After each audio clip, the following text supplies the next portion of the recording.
So this is a project update for a Rafiki 35 named Hermes.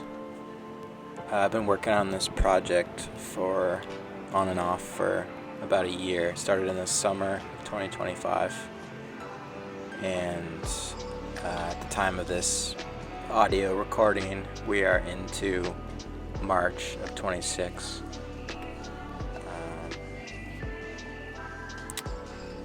Beautiful boat. It's had walking around. It's had a new topside paint, and the cove has been painted. I've added that adjustable bowsprit with a custom bracket. But originally I came onto the job to repair a bouncy deck and to redo the wood, and it was shiny, and I got a lot more than I expected to get here in terms of work, because the deck was a lot worse than expected, which with boat stuff, sometimes you don't know until you dig in that discovery period. So before I show the new deck, just wanted to show some before pictures, and basically all of not many, 90% of the screws were showing through the bungs. The wood was not even solid anymore, it was just grain. So we did a little test cut and got inside, smaller than that, the hole you see here, and everything was just totally wet. They built with these spacer blocks, and I demoed the whole deck that way, and made patterns of stuff like the chain plates there so I could remove them. I was checking for the crown of the deck to see if it had sunk at all, and it had. I jacked up a few places, I smoothed everything out, I used my circular saw to cut 1.5 inches on each side, and then I slid in epoxied border pieces that had a little rabbet on there, so I could then do 2 layers of flexible material. The first layer was just 1/4 inch marine grade ply, saturated. So after doing the borders, I fitted all of those. I ground away the old fiberglass so I had something, an angle to bind to. Once the plywood was cut, I did a layer of matte underneath. I used the pieces of plywood as patterns for the fiberglass. I did that to fill any weird lows and highs, any holes, stuff like that. And then I glued in the plywood. And from there, I went with 1/2 inch Kusa board, which is great to screw into, but it's very rot resistant, and the plywood underneath I just totally saturated. I'd had a little layup plan for how I was going to do the glass on top of the Kusa board, and I brought on one of my boat building mentors to help, because it was the summertime and it was like 90 degrees, and doing all that epoxy is tough. And we were doing matte, which is woven on one side and matte on the other, or X-matte rather. And also Ross knows a lot, so it's great to have some help for some knowledge too, some extra knowledge. So we laid all that out from using old patterns, and we did some overlaps on every layer that we did, and the layers slowly got closer and closer to the border to build that back up to 3/16 thickness.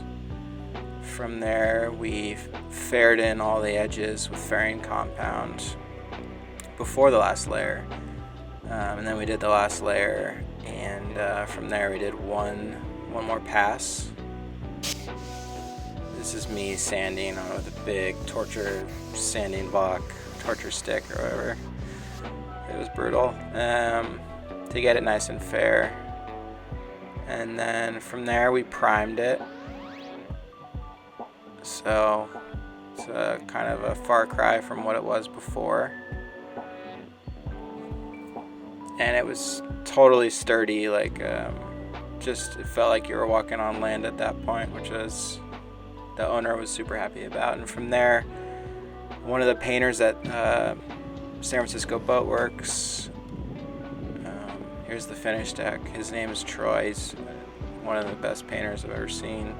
He came up and he did all the gloss and the Nonskid. So I took out all the windows, or the portholes rather, for the painting, and also just because they were so old. I redid all the wood on the boat. I rerouted out all the cockpit teak and put new sealant. He wanted new hatches, so I built out the new frames on top of the existing teak. The mast is fully repainted, and the rigger Pierre is doing all new rigging on it. We already got all new standing. It's getting all new running lines. New furler up top.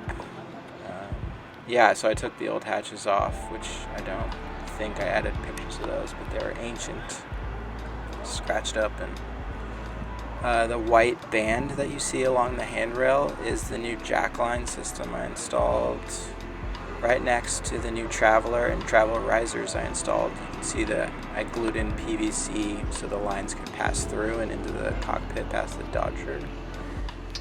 I installed a new electric windlass,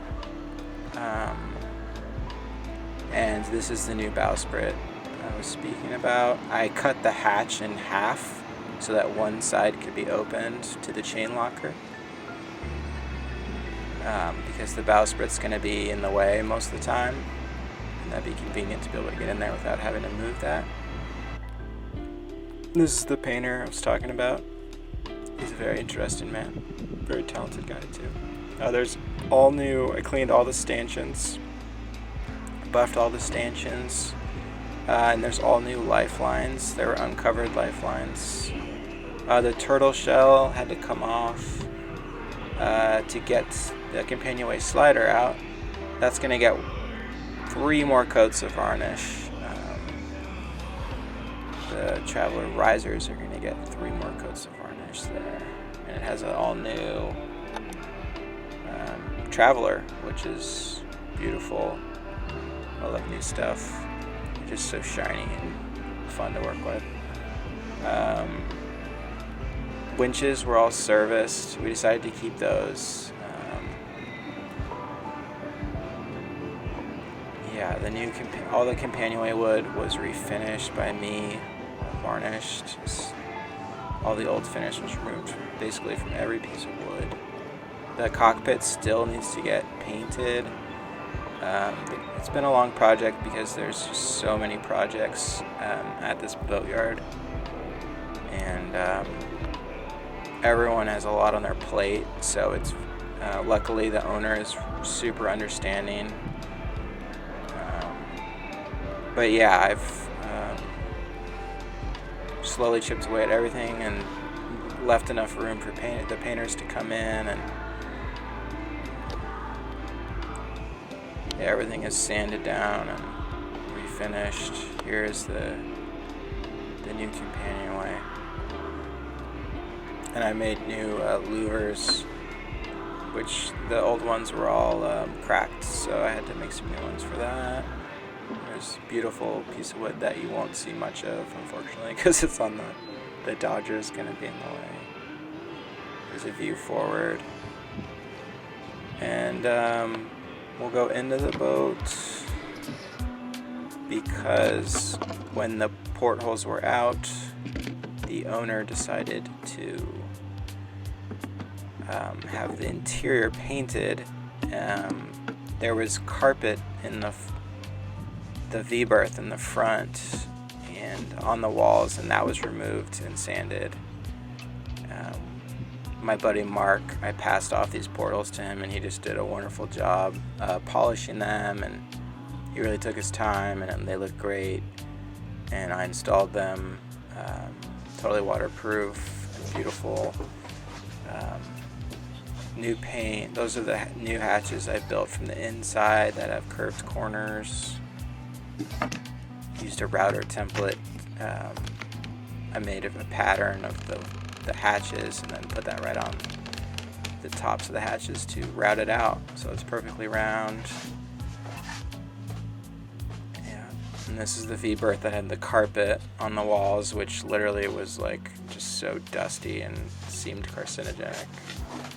And then the bathroom was full of stick-on tiles that were like melting, basically drooping down to the floor, and we repainted all of this. And that was actually another painter named Jorge who just kicked ass and went super fast. And so now that all of this needs to be put back together, there's all the wires coming down from the mast and we'll just go down there for a second to go back into the shop where you can see the cockpit hatches that I refinished. And then I repaired the grates for the cockpit to put your feet on. They were all cracked, and this is various trim pieces for the inside of the boat because I had to take the ceiling panels out. I got a number of cushions made by a Sausalito woman named Deborah. Really good seamstress, and yeah, that's about it. Progress for now. What's left is to that's me.